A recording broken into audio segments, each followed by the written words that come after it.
Hi friends, today we're going to be talking about Module 5, Lesson 13.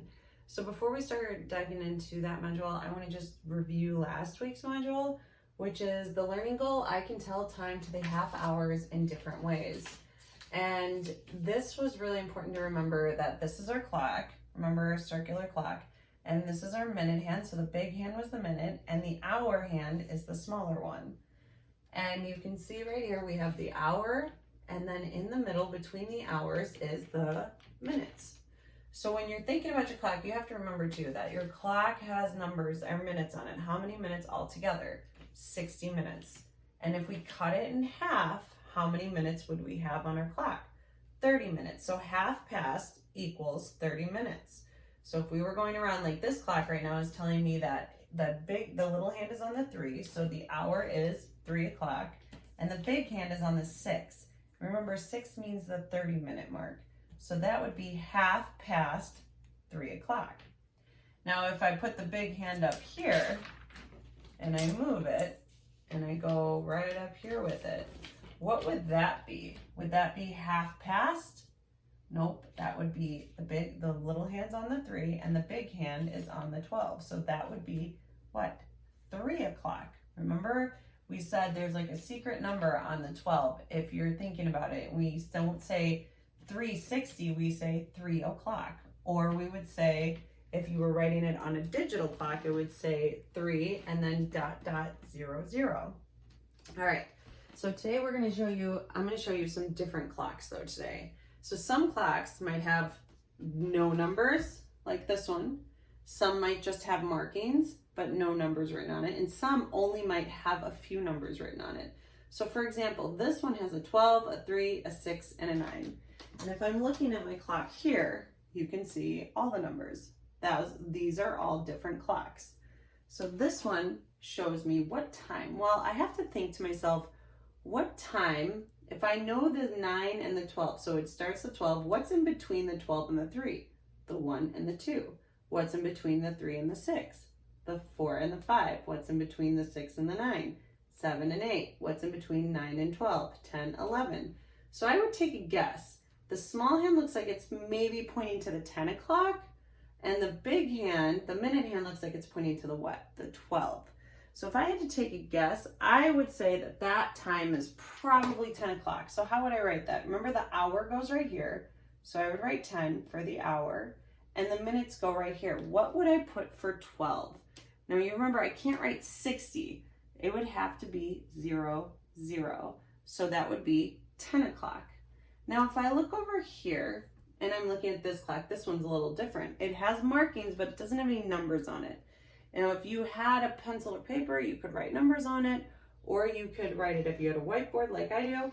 And so I would look at where my little hand is pointing first, which is pointing to what? Well, if I know this one's 3, or I could start at 12. I know this is 12. I go 12, 1, 2, 3, 4, 5. Oh, look where the little hand's pointing at 5. So I would write 5 for the hour. Now, what is the minute hand pointing to? Well, let's see, 12, 1, 2, 3, 4, 5, 6. So remember what I said, if it's pointing to the 6, what would it be? Half past, and that is 30 minutes. So I would write 5:30, because that's my minutes. And how would I write that? Half past what? Would I say half past 6? Would I say half past 5?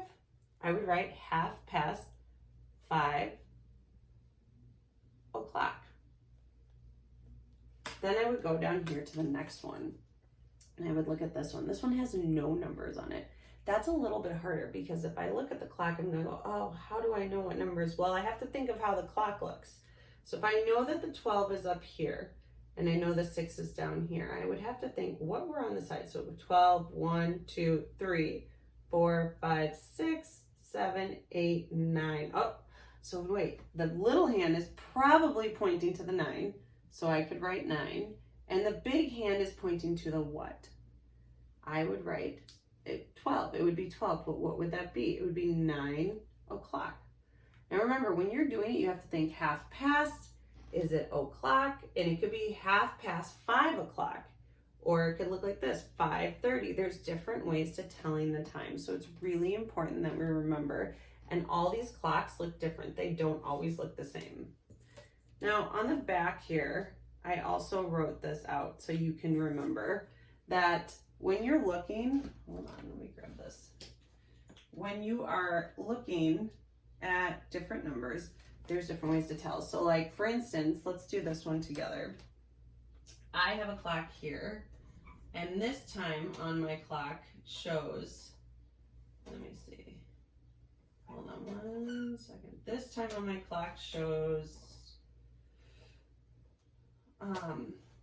what time does this one, hold on. What time does this one show me? Now, if I'm looking at this clock, what would I see here? I know that the little hand is pointing to the what? To the 7. And the big hand is pointing to the what? To the 6. So what would I think to myself? If I know that this is 30, what would be my time? If I was going to write it in a digital form, so if I was going to write it, what would I write here? I would write 7. Oops, I would write 7:30 is half past what? Half past 7 o'clock. Now, if I had this time, what would I say this one is? Now I know it's pointing closer to the 7, the big hand. What would I say this is? And it's pointing up to the 12. I would say it is what? 7 o'clock. So I would write 7 and I would write 7 o'clock. Remember, 12 means o'clock or 00 if you're looking at a digital clock. And 6 means 30, like 30 minutes, or half past. So I know 7:30 is half past 7 o'clock. Just like I know 5:30 is half past 5 o'clock. So these are all things to remember, and remember that all the clocks, they might look different, and that's okay. And you can draw it out if you need to. Think about how the clock looks. So those are just some important things to remember when you're doing your homework this week, and go back and write them if you need to. You can write the numbers on the clock if that's helpful for you. So just remember those important tips, and thank you so much.